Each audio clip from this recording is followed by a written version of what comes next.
आज एक नमस्कार दोस्तों। आज एक बहुत ही इंटरेस्टिंग सा सवाल पूछा है एक छात्र ने कि किसी भी चालक का जो प्रतिरोध होता है वो उस चालक की लंबाई के समानुपाती होता है, अनुक्रमानुपाती होता है। ऐसा क्यों होता है? मतलब ये है कि अगर चालक की लंबाई बढ़ाई जाए तो उसके प्रतिरोध में भी वृद्धि हो जाती है। ऐसा क्यों होता है? तो आज हम इस सवाल का हल ढूंढने का प्रयास करेंगे। इसके लिए जैसा कि आपको स्क्रीन पर दिखाई दे रहा है, मान लीजिए हमारे पास में दो चालक है। एक ये चालक है जिसकी लंबाई मान लीजिए 2 सेंटीमीटर है, और एक ये चालक है जिसकी लंबाई मान लीजिए इसकी जस्ट डबल 4 सेंटीमीटर। जब इन्हें किसी बैटरी से जोड़ा जाता है, मान लीजिए पहले चालक को हमने एक 4 वोल्ट की बैटरी से जोड़ दिया है और दूसरे चालक को भी हमने एक 4 वोल्ट की बैटरी से जोड़ दिया। जब हमने पहले और दूसरे चालक को 4 वोल्ट की बैटरी से जोड़ा है तो 4 वोल्ट की बैटरी से जोड़ने पर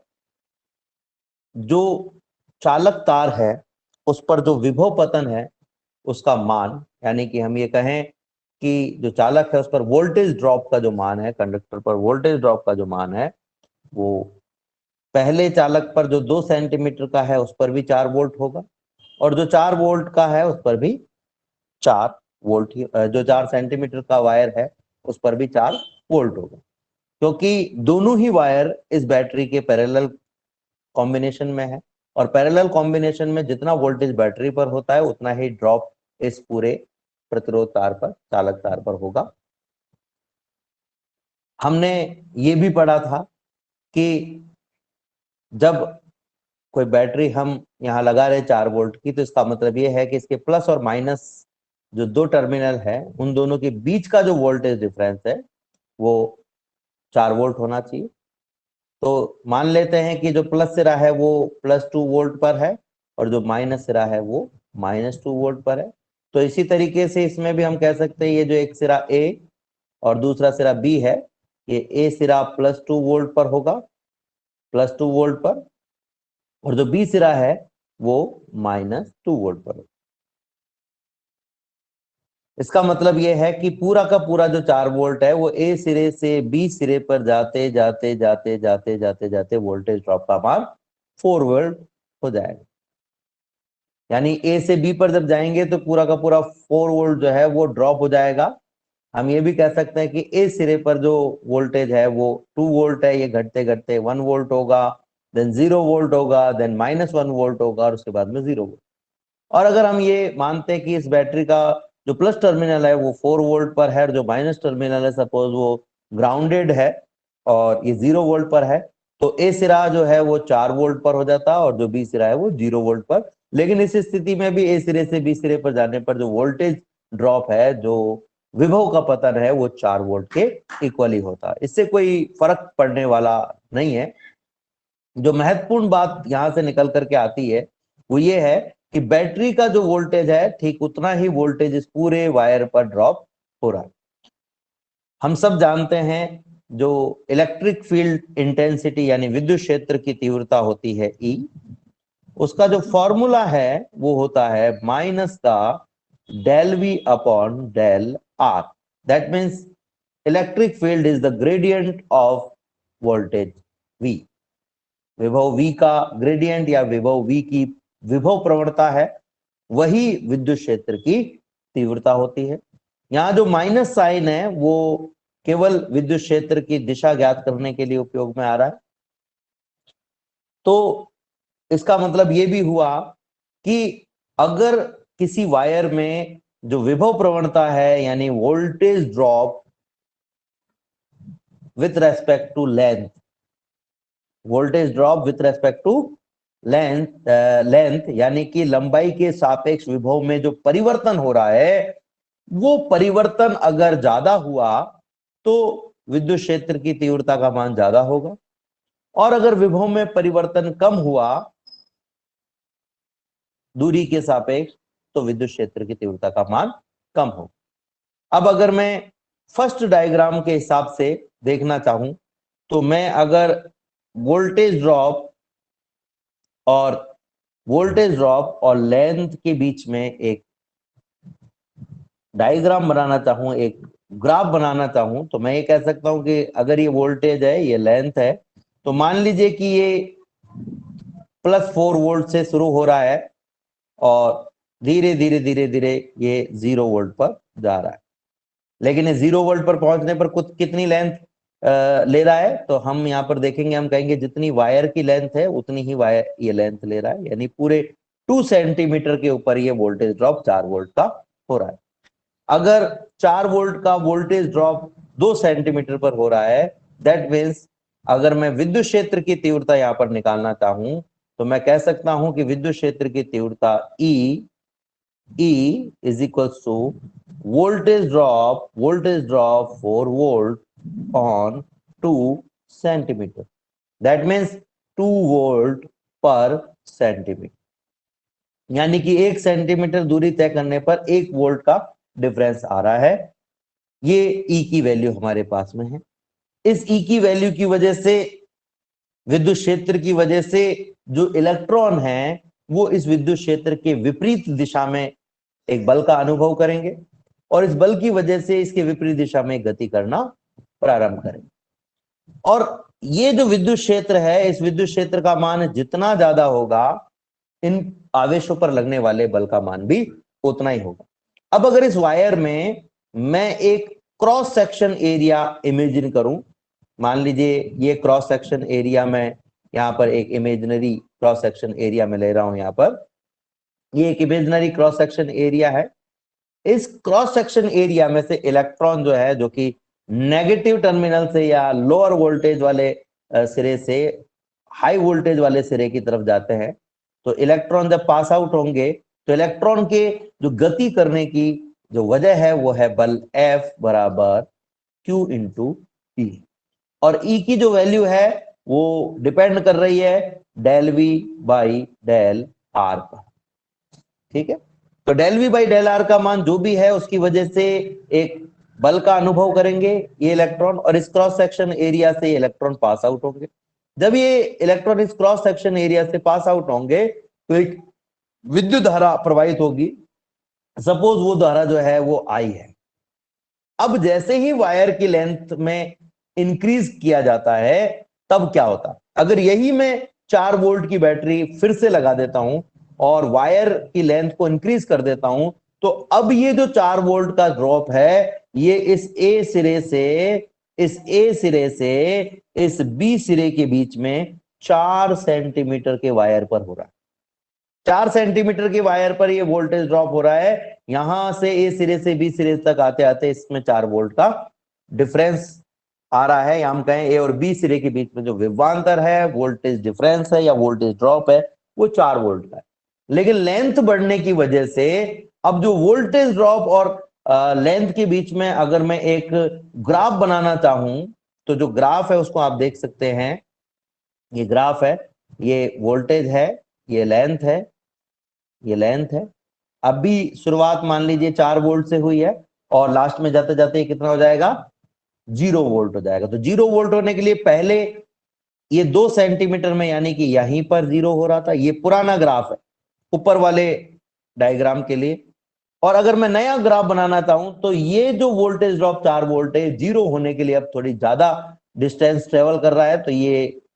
मान लीजिए कि ये 2 सेंटीमीटर यहाँ था, ये 4 सेंटीमीटर इस पॉइंट पर है, तो ये यहां पर पहुंच जाएगा। अब आप देख सकते हो ग्राफ फर्स्ट और ग्राफ सेकंड में से ग्राफ फर्स्ट जो है उसका स्लोप और ग्राफ सेकंड जो है उसका स्लोप, इन दोनों के स्लोप को आप देख सकते हो। अब अगर मैं यहाँ पर del V by del R की वैल्यू निकालना चाहूं तो पहले हमने देखा कि del V by del R की जो वैल्यू है वो हमारे पास में 2 वोल्ट पर सेंटीमीटर आई थी,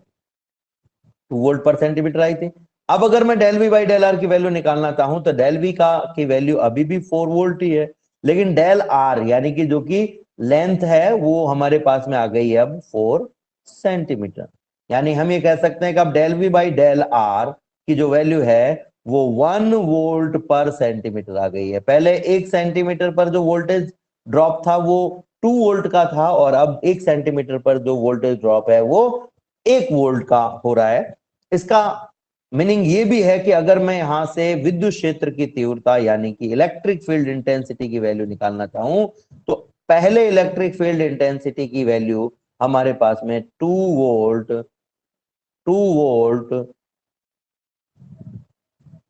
पर सेंटीमीटर आ रही थी और इस नए वाले वायर के लिए हमारे पास में इलेक्ट्रिक फील्ड इंटेंसिटी की वैल्यू जो है वो 1 वोल्ट पर सेंटीमीटर आ रही। इलेक्ट्रिक फील्ड इंटेंसिटी की वैल्यू घट गई है तो फोर्स एफ जो इलेक्ट्रॉन पर लग रहा था उसकी वैल्यू भी घट जाएगी क्योंकि force F is equal to q into E. Force की वैल्यू घटने की वजह से ये जो इलेक्ट्रॉन है जो कि लोअर वोल्टेज वाले टर्मिनल से हाई वोल्टेज वाले टर्मिनल की ओर इस फोर्स की वजह से गति करते हैं यानी बी सिरे से ए सिरे की तरफ जो ये इलेक्ट्रॉन गति करेंगे तो किसी भी क्रॉस सेक्शन एरिया से पर सेकंड जो इलेक्ट्रॉन पास आउट होंगे उनकी संख्या घट जाएगी क्योंकि अब इन पर फोर्स कम लग रहा है। छोटे वायर में वोल्टेज ड्रॉप पर सेंटीमीटर एरिया ज्यादा था इसलिए इलेक्ट्रिक फील्ड ज्यादा था। इलेक्ट्रिक फील्ड ज्यादा होने की वजह से फोर्स ज्यादा लग रहा था। फोर्स ज्यादा लगने की वजह से किसी क्रॉस सेक्शन एरिया से पर सेकंड जो इलेक्ट्रॉन निकल रहे थे उनकी जो संख्या थी वो अगर हम मान लेते हैं 1 मिनट के लिए मान लेते हैं कि 10 इलेक्ट्रॉन पर सेकंड पास आउट हो रहे थे तो अब जो इलेक्ट्रिक फील्ड है वो जस्ट पहले का आधा हो गया है। 2 वोल्ट पर सेंटीमीटर से 1 वोल्ट पर सेंटीमीटर हो गया है तो इसका मतलब फोर्स भी आधा हो जाएगा और जब फोर्स आधा हो जाएगा तो किसी भी क्रॉस सेक्शन एरिया से पास आउट होने वाले इलेक्ट्रॉन्स की जो नंबर ऑफ इलेक्ट्रॉन है वो भी कम हो जाएगा। और यहां से भी हम कह सकते हैं कि ई जो है वो एक्चुअल में वोल्टेज का ड्रॉप है लेंथ के सापेक्ष यानी कि वोल्टेज और ड्रॉप लेंथ के बीच में जो ग्राफ आपने बनाया उसका स्लोप है। तो पहले वाले में स्लोप बड़ा था यानी कि ई की वैल्यू ज्यादा थी दूसरे वाले में स्लोप जो है वो कम है इसलिए ई की वैल्यू कम है यानी पर सेकंड क्रॉस सेक्शन एरिया से निकलने वाले इलेक्ट्रॉनों की संख्या में जैसे लेंथ में हमने वृद्धि की है जैसे हमने लेंथ को बढ़ाया है पर सेंटीमीटर वोल्टेज ड्रॉप घट जाने की वजह से विभव प्रवणता की वजह से क्षेत्र की तीव्रता का मान विद्युत क्षेत्र की तीव्रता का मान घट जाने की वजह से फोर्स की वैल्यू यानी और इस क्रॉस सेक्शन पर सेकंड निकलने वाले इलेक्ट्रॉनों की वैल्यू भी घट गई है। इसका मतलब ये हुआ है उस से पर सेकंड जो इलेक्ट्रॉन पास आउट होते हैं उनको में जो है हमने इमेजिनरी एग्जांपल लिया उसके अकॉर्डिंग हम देख जो छोटी लेंथ का wire second 10 electron pass out हो रहे हैं किसी क्रॉस जबकि जो बड़ी लेंथ का वायर ये एग्जांपल है वहां हो ये जरूरी नहीं है संख्या ज्यादा और कम भी हो सकती है इससे लेकिन ये फिक्स है कि जो छोटा वायर है उस पर वोल्टेज ड्रॉप पर सेक्शन पर सेंटीमीटर ज्यादा होने की वजह से इलेक्ट्रिक फील्ड इंटेंसिटी ज्यादा है। इलेक्ट्रिक फील्ड इंटेंसिटी की ज्यादा होने की वजह से इलेक्ट्रॉन पर लगने वाला जो फोर्स है वो ज्यादा है और इस वजह से क्रॉस सेक्शन एरिया से पर सेकंड इलेक्ट्रॉन जो पास आउट हो रहे हैं उसकी वैल्यू ज्यादा है और पर सेकंड इलेक्ट्रॉन जो पास आउट होते हैं किसी भी क्रॉस सेक्शन एरिया से उसको हम कहते हैं विद्युत धारा आई। यानी कि हम कह सकते हैं कि छोटे वायर से विद्युत धारा ज्यादा प्रवाहित होगी जबकि बड़े वायर से विद्युत धारा कम प्रवाहित होगी। और हम ये सब जानते हैं कि अगर हम ओम्स लॉ के हिसाब से देखें तो V is proportional to I और V बराबर I इंटू R। अब V की वैल्यू चेंज नहीं हो रही है लेकिन I की वैल्यू चेंज हो गई है। अगर मैं दोनों ही कंडीशन में देखना चाहूं तो मैं कह सकता हूं कि R is equal to V upon I। If V is constant जो कि दोनों में कांस्टेंट है 4 वोल्ट है तो जो I की वैल्यू है उस पर R की वैल्यू डिपेंड करेगी। जिस वायर के लिए I की वैल्यू ज्यादा होगी उस वायर का रेजिस्टेंस कम होगा और जिसके लिए I की वैल्यू कम होगी यानी करंट की वैल्यू कम होगी उसके लिए रेजिस्टेंस ज्यादा होगा। तो हमने देखा कि छोटे वायर से पर सेकंड पास आउट किसी छोटे वायर के किसी भी क्रॉस सेक्शन एरिया से पर सेकंड पास आउट इलेक्ट्रॉन्स का जो नंबर है यानी करंट है उसकी वैल्यू ज्यादा है इसलिए हम कह सकते हैं छोटे वायर का जो प्रतिरोध है वो कम होगा और बड़े वायर के लिए पर सेकंड जो किसी भी क्रॉस सेक्शन एरिया से पास आउट इलेक्ट्रॉन्स है उनकी संख्या यानी कि करंट की वैल्यू कम है, इसलिए इनके लिए प्रतिरोध का मान ज्यादा होगा। और इस हिसाब से हम कह सकते हैं कि जैसे जैसे जैसे जैसे लंबाई में वृद्धि की जाएगी, इस तार की लंबाई में वृद्धि की जाएगी, जो प्रतिरोध है उसके मान में भी वृद्धि, प्रतिरोध की आएगी। तो इस तरीके से हम यहाँ पर इस चीज को समझ सकते हैं कि कैसे लंबाई बढ़ जाने से प्रतिरोध का जो मान है उसमें वृद्धि हो जाती है। उम्मीद करता हूं जो आज हमने एक बहुत महत्वपूर्ण विषय पर चर्चा की है ये आप लोगों को समझ में आया होगा। फिर से एक बार अगर मैं इसको रिवाइज कर दूं तो मैं कह सकता हूं कि जो छोटा वायर होता है उस पर बैटरी का जितना भी वोल्टेज है अगर वो ड्रॉप हो जाए तो जो छोटा वायर है उसकी लेंथ कम होने के कारण पर सेंटीमीटर या पर मीटर जो वोल्टेज ड्रॉप है उसकी वैल्यू ज्यादा होती है, जबकि बड़े बड़े वायर के लिए यही वैल्यू जो होती है वो कम होती है। ये जो पर सेंटीमीटर या पर मीटर वोल्टेज ड्रॉप है जिसे विभव प्रवणता या ग्रेडियंट ऑफ वी हम कहते हैं, जो ई के इक्वल होता है, यानी विद्युत क्षेत्र की तीव्रता इलेक्ट्रिक फील्ड इंटेंसिटी के इक्वल होता है। तो छोटे वायर के लिए ई की वैल्यू ज्यादा होती है और बड़े वायर के लिए ई की वैल्यू कम होती है।